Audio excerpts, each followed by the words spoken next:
Well, I'm sure you noticed Saturday people were pretty interested in that initial depth chart release with Micah being listed as the kick returner and his response on social media. Where do things stand realistically on Micah being involved in that competition and actually getting the football in his hands this fall?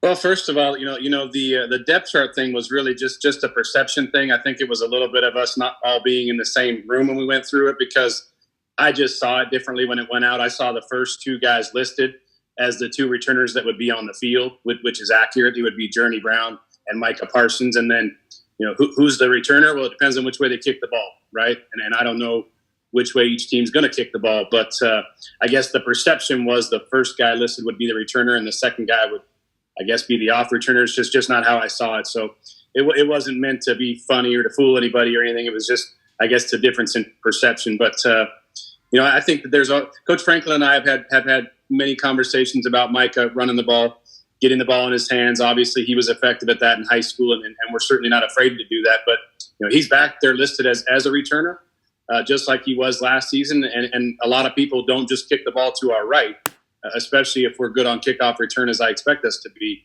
At the last place that I was at, they actually kicked away from our returner a lot more often than they kicked to him. So I think it's just a game plan thing. Certainly, we're not afraid to put the ball in his hands, but Journey's obviously a very, very, effective possibility also. So it's definitely out there as an option. Again, it wasn't meant to fool anybody. It was just the perception of how that was listed was a little bit different.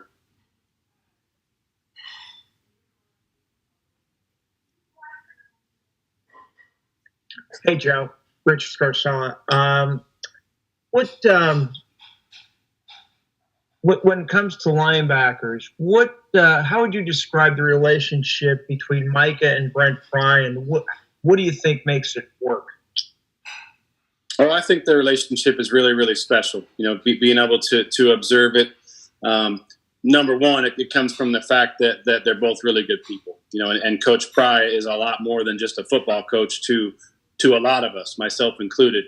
But I think he's like a, I wouldn't say necessarily a father figure, but like a mentor to Micah. I think it always helps when you personally recruit the guy, and it's so it's in Coach Pry's area. So he would have initially, before I was here, obviously, but he would have initially identified him as a very young kid, started to develop the relationship. So it's his area and it's his position. So there's a long-standing history that builds that relationship, just like any relationship that takes time.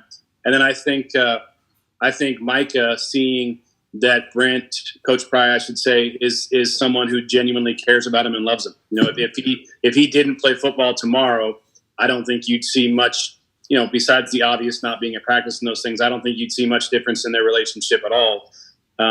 They have the kind of relationship where they'll be talking on the phone and texting in 20, 30, 40 years. I guarantee it. So I think it's just really a compliment to Coach Pry. And it's not just unique with Micah, it's with all of our players. But it shows his character and why he does this is because he cares about kids and cares about people. And I think everybody, and specifically since you're asking about Micah, see that, and it develops a genuine relationship that's much, much deeper than football. Next up is Audrey Snyder, The Athletic. Hey, Joe. Thanks for your time this morning. Thank you, Audrey. I'm wondering a little bit about your punter situation now. Obviously, Blake was such a mainstay here. What do you like about Jordan Stout back there? And have you had any, interactions with him? We saw him send out a couple videos earlier this spring on Twitter.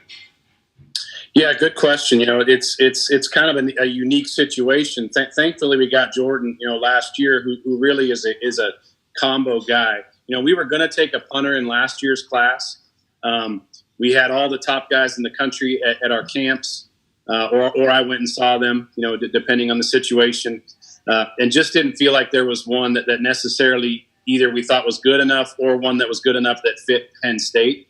And you got to be really careful with those positions because typically you only get one scholarship. So it's a lot different than, say, and I'm not saying you ever want to make a mistake, but to give you an example, we have 13 or 14 defensive tackles on scholarship. Well, if one of those guys doesn't quite pan out the way we thought he would, we'll probably be okay because you got 12 or 13 other guys, right? It's different with specialists because you just get one guy. And so if you're going to offer a guy, you got to make sure that that they fit to a T every single category, from a talent standpoint, from a fit at Penn State, from academics, all the different boxes that you have to check. And between Coach Franklin and myself and some of the kicking instructors that I respect and value, we just didn't think there was a guy that fit those boxes last year. And then it also turns out in watching Jordan through the fall and through the summer last year that we wouldn't have gotten a punter that was better than him anyways. I don't think there'll be any question of whether Jordan is good enough to fill in for Blake. And obviously Blake was fantastic. That's nothing to minimize his value. I just think Jordan's that good also. It's just going to be making sure that we manage, him being able to do the kickoffs, the long field goals, and the punts. And what does that look like? A lot of people don't do that. Oklahoma did it a couple years ago. They had a guy that did all three. He was drafted. I think that Jordan is that a similar caliber of talent, in my opinion. It's really just going to be managing the workload on him and making sure that one, if he's becoming a great punter, we don't have any drop off on kickoff, because we were really, really good at that last year. And so making sure that we manage the workload throughout the season, the off season, the game weeks, fall camp, all those kind of things, making sure that we're really conscientious. And I've reached out to a bunch of people that have been in this situation, that have used guys for both in the past to see. I really kind of put it in baseball terms, like what's the right pitch count per day to make sure that a guy, can stay healthy and do both. And so I'm excited about Jordan. I think he's going to do a really, really, really good job. He's very, very talented. And I'm really thankful that we took him last year, because we really took him as a kicker, but because he's such a good combo guy, it allowed us to not panic and to be patient and make great decisions. And there's some fantastic punters in this year's class and in next year's class that we've identified that I think that, we'll all be really excited about.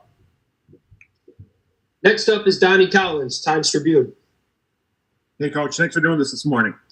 I want to follow up on Jordan a little bit. Are you guys considering him as the holder, and how does that mesh with his responsibilities as the longer field goal kicking guy? And as a follow-up to that, how long does it take to develop a good holder? What are some of the intricacies you look for in that? Yeah, so we are looking at him as a holder. Obviously when you go to a long field goal, then you'd have to have a different holder, right? But Jake Pinniger is also very capable of doing long field goals, just so everybody knows. It just, when we charted it in the fall, there was just a slight difference on the short field goals and a slight difference on the long field goals. It wasn't like there was a major difference. So Jake, could also do all of it. There are some nuances. I won't get into the details of the techniques, because I think that'll get boring for you guys. For me, I'm really simple. And you know how I develop a holder? I ask the kicker who he wants, because the number one thing is that they are comfortable with that guy. Obviously, it's like some people use quarterbacks or receivers. The advantage to using a specialist is that's all those guys do all the time during practice. So if it's a quarterback, he might do it in 10 minutes before practice, but then he goes and focuses on being a quarterback, which I think we all would like him to do, myself included, right? If it's a specialist, that's all they do every day for 2 hours is work on their special, unique skill set. So, Joe Calcagno can do it. Bradley King can do it. But honestly, what I do is I pull the guys in individually, whoever it is, whether it be, for instance, you saw Jordan was listed the other day. Well, that's because I asked Jake, if we went out tomorrow, obviously we wanted spring, we all know that. But if we went out tomorrow, who would you want to hold? And he immediately said, Jordan. So there, that's my answer, right? And so it's not something I'm worried about. It's not like it's not an important skill, because when we go to kick a game winner, everybody in the stadium and myself and you guys, it'll all be really important then. But it's not something that I've ever not been able to find a guy. We'll have a guy and have a competent guy. Who that is today, honestly, I just, without spring, I can't say it. But I know if we went out today right now and kicked a shorter field goal, Jake would kick it and Jordan would hold it, if that answers your question. Next up is Mark Brennan, Lions 247. Hey, Joe. KJ obviously did so much for you guys as a return man last year. How do you go about replacing him, given that you don't have spring practice? And how many guys might be in kind of the mix for both of those jobs, because you have so many players who were talented return guys in high school? Yeah, we've got a bunch of guys that I'm really excited about. One of the things with KJ, and it's to take nothing from him, obviously KJ's a spectacular talent, but people just didn't kick and punt to us. And when they did, the punters were oftentimes scared. You could tell they'd been overcoached during the week, and they didn't punt well. We only had 21 returnable punts last year, and people just didn't kick off to us very often. For instance, in the bowl game, I was at Memphis, obviously. I know their punter. He's really, really good. Well, their coach, him and I talked before the game, they actually instructed him to punt out of bounds.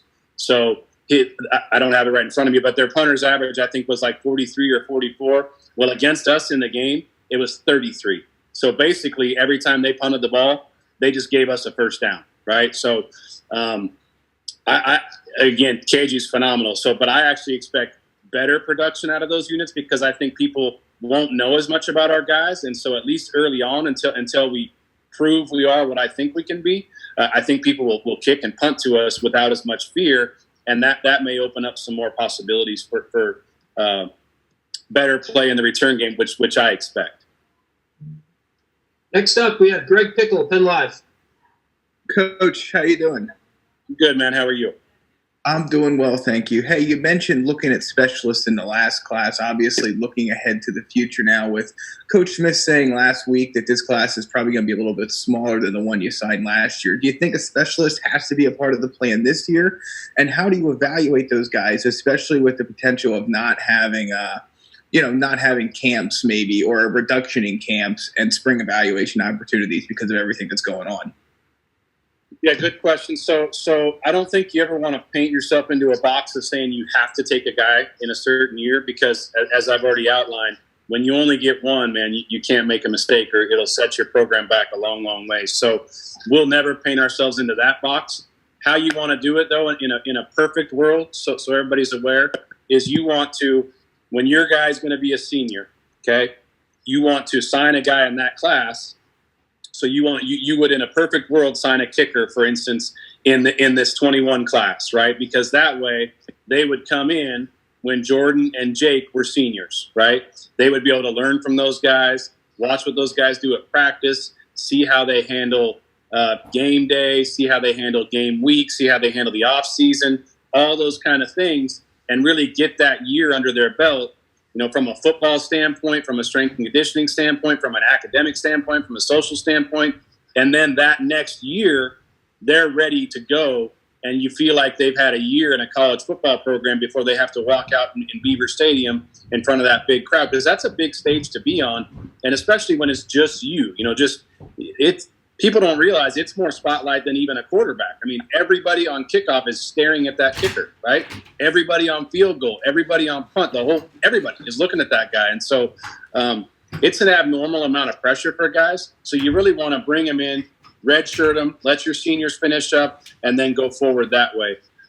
So obviously, with that being said, you would like to get a punter and a kicker because you're going to be in that situation in both positions depending on how things work out. Guys still develop and everything. We have guys in the program that will still develop. But in a perfect world, you'd like to do it that way.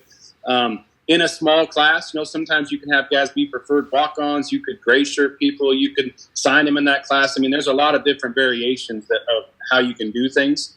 The thing that I respect and appreciate here is our head coach values special teams. So he understands that Blake Gillkin probably had just as much impact on us winning as Sean Clifford, right? And again, that's a compliment to Blake and a compliment to Sean. I don't mean that in any other way, but I could go through. Jordan Stout had just as much as, so-and-so. We were number one in the country in special teams efficiency, which basically is basically gauges field position, right? And if you don't think field position helps you win football games, and I'm not saying you don't, but if people don't understand that, they're wrong. It's a major, major factor, and it had a big impact on us in a lot of games last year. Michigan comes to mind. I don't have it in front of me again, but I remember the Sunday after Michigan started like 5 times inside the 20 or something crazy like that. So Coach Franklin recognizes that. So, but like I said, we'll never paint ourselves into a corner. If we need to wait a year to get the right guy and the best guy, we'll do that. I'm on top of it. It's what I do all day, every day.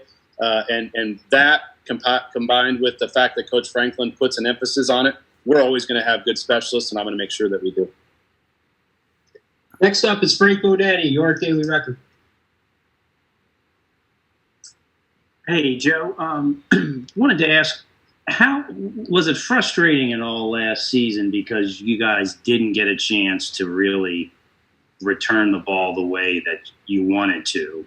And how do you continually adjust for that? Because teams could start to do that again this year coming up. Yeah, it can be frustrating at times, but what I try to do is look at the big picture. You know, it's not about me being the number one special teams coach in the world, or us having like I always tell the guys, like we're not going to be the number one punt block team in the country and rough the punter 4 times, right? That's not going to be the deal. So what I try to look at, what I look at is what's it doing for our football team, right? So maybe we're not, like I said in the bowl game, maybe we didn't get the punt return yardage that I would have liked to have gotten the bowl game, but every time they punted the ball, we got a first down. I think if you asked any team in the country, would they take that? They would take that. So what I look at is how are our special teams, our return units, our coverage units, whatever they are, how are they impacting our team, right? And then as you said, try to adjust. You know, can it be frustrating at times as a coach? It can, because you know what you have. But other people watch film and they know what KJ is too, so they weren't going to kick to him. The place I was at before, we were really, really, really good on special teams, specifically kick return and punt return. So I've been, kind of used to people not kicking to our guys, and there are some creative things that you can do. You just have to balance, especially year one, trying to be too cute and too creative with also keeping things really, really simple. We only have two goals on special teams: to own the ball, right? So we don't want to give up possessions. There was a drastic improvement in that last year. And then no penalties. There was a little bit of an improvement in that last year. I want to see more improvement in that. Had we eliminated, just to put it in perspective for you, I looked it up this morning. Had we eliminated penalties, which I know you can't say that after the fact, but just as a teaching tool for the players I'm going to use, if we didn't have penalties on punt return, we would have been 6th in the country on punt return alone. So even though all the things I've already said about people not punting the ball, well, that had nothing to do with how they punted or nothing to do with KJ. That had to do with us getting penalties, right? So also controlling what we can control, but mostly looking at the big picture and making sure that I don't just get caught up in my special teams world. It's not just about me. It's not just about our special teams. It's about how is it impacting our football team. If it's a detriment, then I'm going to have a real problem with it. But, if people are like I said, punting the ball and we're getting good field position because they're doing a lot of bad punts, which you saw a bunch of. Would I rather see KJ return them for touchdowns? Yes, but it's still good for our football team, for our offense to have good starting field position, and that's how I look at it. And we study that every week. The first thing Coach Franklin and I talk about is, did we win the field position battle? Next up is Joe Giuliano, Philadelphia Inquirer. Good morning, Joe. Thanks for your time today. No problem. You've always mentioned that it's the big thing about special teams is competition at every position. How difficult has it been or is it to judge punters and kickers remotely and not being able to see them, in person? Yeah, I appreciate you asking that, and I think somebody asked earlier, and I didn't fully answer that. Obviously, it's very, very difficult. The nice thing, having done this for a long time, is that I have some connections in the kicking world that I really trust. Guys that have worked with people for that have worked for these kids for 4, 5, 6, 7 years. And so you're just going to have to lean more on those guys, more on their evaluations. And I do that anyways, to be honest with you. Obviously, you want your own in-person evaluation. There's nothing like that. We typically at camp take them into Beaver Stadium, try to put them under some pressure, make them kick in front of Coach Franklin, which is, pressure on a 16, 17-year-old kid. So we can't do those things. But, I don't want to mention specific people because I don't want to offend anybody. But some of the best kicking coaches in the country I've worked with since I started my career in 1997 and have great, great relationships with. And so they've seen those kids, not in the same situations, but in those types of situations at different camps that they've ran. And they also know the kids, the personality of the kids, the personality of the parents, even a lot better than I ever could, because most of them have been working with them, as I said, for numerous years. So it's going to be leaning more on those guys and more on what their evaluations were, obviously in conjunction with the high school coach, talking to high school coaches and stuff, just like we normally would. but mainly leaning on those guys. Film is very difficult with specialists. With other positions, you can really get a great film evaluation. We still watch the film, but it's different. You don't know what the wind conditions are. You don't know how warm it is. You don't know if that film's cut up. I mean, I'm terrible, and I could go put together 10 good kicks today. If I kick 300, I might kick 10's probably an exaggeration, maybe 5, okay? 5 good ones. But my point is I could make a cut up, right, and then send it to you, and it might look good. So it's a unique deal in that you can't – not that you can't. We still watch it, but it's not the same film evaluation as other positions. So really leaning on those contacts that I've developed over the last 22 whatever that is years. One of the guys that I work with a lot, he and I were going through a couple of days ago. The last 11 guys that he has helped me recruit, that he sent to our schools, the last 11 have gone on to play in the NFL. Not all of them made it, but they were brought into NFL camps. So that shows you the kind of relationship that I'll lean on really heavy at these times. We got time for a few more. John Padishnock, happyvalley.com. Hey, good morning, Joe. Thanks for your time today, and hope you and your family are doing well. Thank you.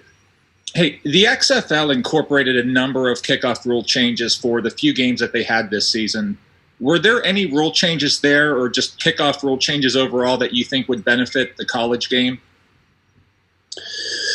I wish I could answer your question, but I heard about some things, but we never get to watch that stuff. So my daughter told me about it one time, but I can't intelligently say it just because I don't even know the rules, to be honest with you. I saw that they were condensed on the kickoffs or something like that.